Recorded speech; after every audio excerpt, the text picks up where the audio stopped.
from the mean streets of Westland, Oregon. And I've seen things and been through things that somebody like you in your little pearly loft couldn't even relate to. And if you're asking me to share stories with you that are frankly none of your business, maybe I'll give you a couple and maybe you'll take the little smug look off your face. But I can date back to when I was 11 years old. I'm minding my own business, and I'm in a park. This guy, stranger to me, takes a piece of gum out of his pocket, he puts his mouth, and he just throws the wrapper on the ground. There was a police officer standing right there. He didn't do anything. And I saw that. I had to see these things at a young age. Sure, somebody came along, somebody picked it up, somebody threw it in the trash can. But for the few moments where that sat on the ground and the law was violated right here in my neighborhood, you know, you look at me, there was years where my father didn't even make $100,000 or barely made $100,000. And sure, we had a maid, but she only came twice a week. What do you think happened the other 5 days? You think those dishes washed themselves? My neighbors were twins. They got a Mercedes for their birthday, but just one. They had to share that car. They had to share that car. Who gets to drive today? You haven't seen the things I've seen. You haven't been down that way. You haven't been to the mean streets of Westland, Oregon.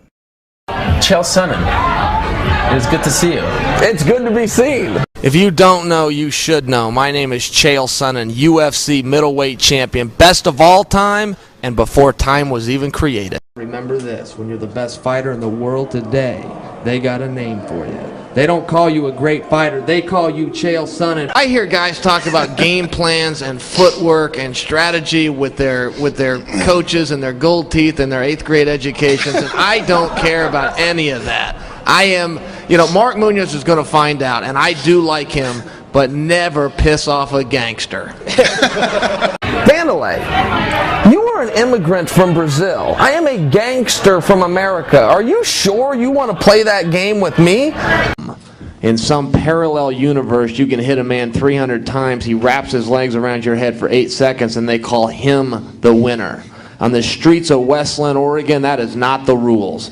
I am the middleweight champion. I defended my championship tonight for the first time, and I am willing to give Anderson a shot at the true belt, the linear belt, the people's belt, from the best damn middleweight there's ever been. All this handshaking and hugging and bowing, that's all crap.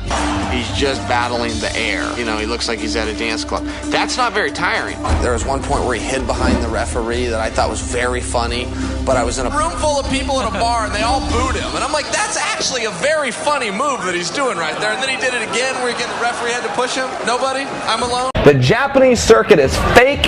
It's always been fake. None of those guys won those fights. They never won those fights. Vanderlei Silva, 22-0. Mirko Cro Cop, one leg cemetery, one leg, whatever. Well, what happened, Mirko? What happened to your legs?